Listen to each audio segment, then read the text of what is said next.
Biggest home project ever.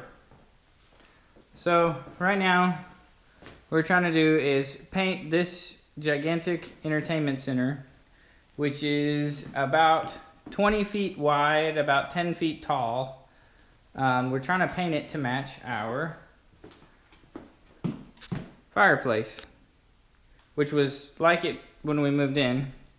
So far, I've built these shelves to kind of fill in that space, because it looked like it was designed for a like a big old-fashioned projector style TV that already has its shelf built into it and everything.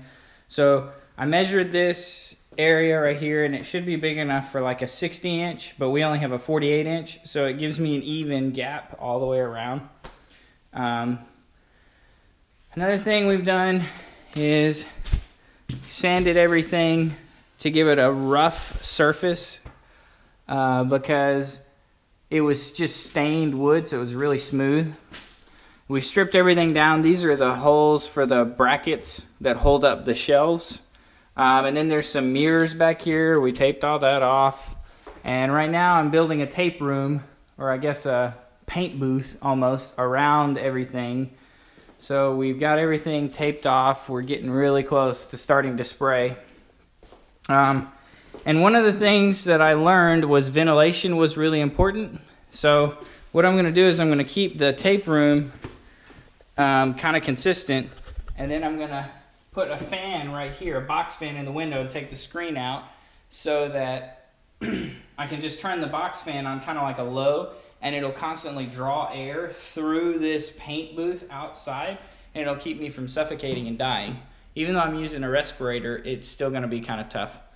So one of the things I did to hold the drop cloth to the ceiling, I tore a little hole in the drop cloth and then taped over it. And the tape sticks to the ceiling, and then around the edges of the tape, it holds the drop cloth to the ceiling. So,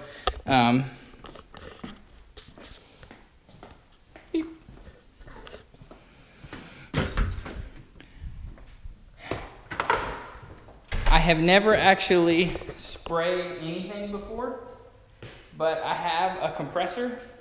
I have this nice handy Craftsman 26-gallon air compressor that has variable line pressure, which is really important. I found out that whenever you're spraying, the pressure at the gun is really important.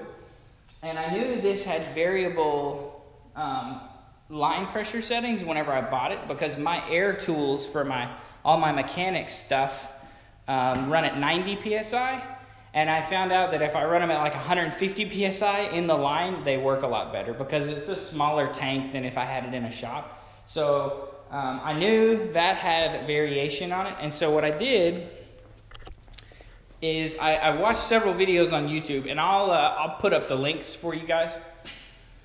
But there's several videos that show you how to spray latex paint with these HVLP guns.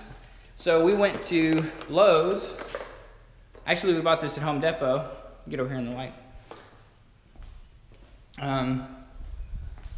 Bought this guy at Lowe's, a Husky HVLP gun. It was 50 bucks, and it comes with everything you need. I mean, the only thing it didn't come with was a fitting for my air compressor, but it's actually a really high quality gun. Like, I am so shocked. It's 50 bucks, and it really works well.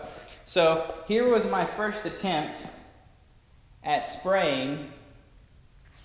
And there's some little flakes and stuff from the bugs that died last night. What we did is we tried this last night, and if you'll notice, what I did is I'm painting the bottom side of these shelves as my test run. So I've never sprayed any paint other than rattle can paint in my lifetime. So I just watched several videos. They show you how to set up the gun, and I was flabbergasted at how easy it was. You back everything all the way off, squeeze the trigger as hard as you can, and just go to town. Now there's a really cool video. It talks about how far away to hold it and how to set up your spray pattern and all that stuff.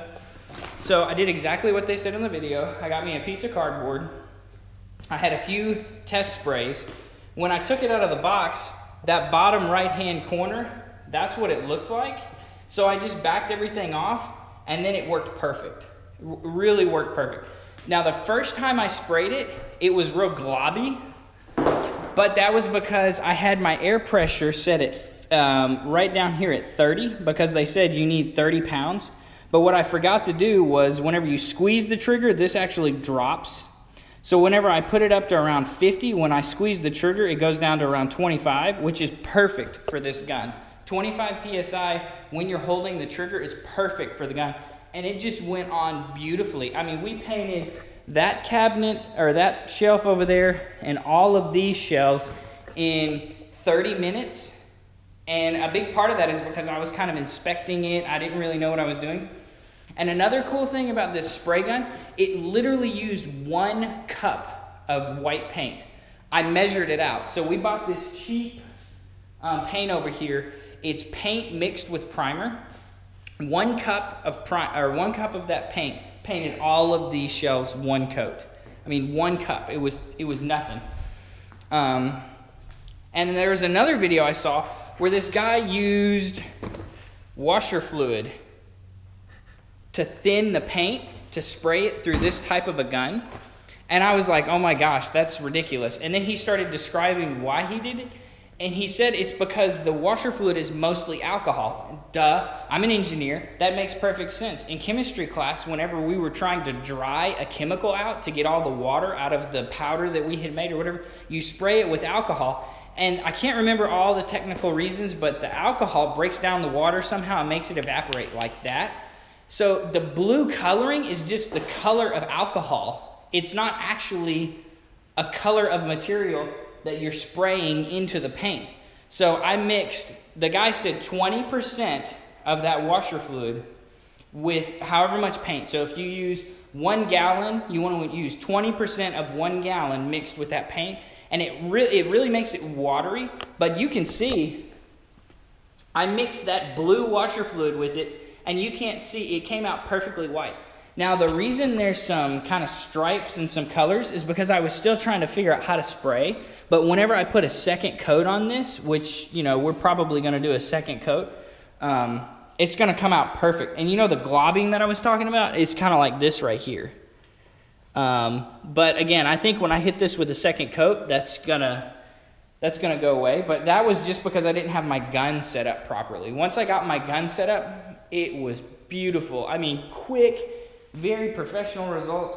I was nervous. I thought we should just roll this. I have never sprayed anything. I have no idea what I did. But literally, I watched 3 or 4 YouTube videos, went and bought that tool, mixed it up, hooked it, sprayed it, and that was it. So it really, I think this is gonna save us a lot of time. I'll make more videos of as we're spraying and stuff like that, just so you guys can see. And of course, we're gonna video the finished product to see what it's like. I'll probably have my wife video me whenever I'm spraying, so you can just kind of see. It's super easy. Squeeze the trigger, psh, and it's done. It's so easy, it's ridiculous. But anyways, we'll have some more videos soon.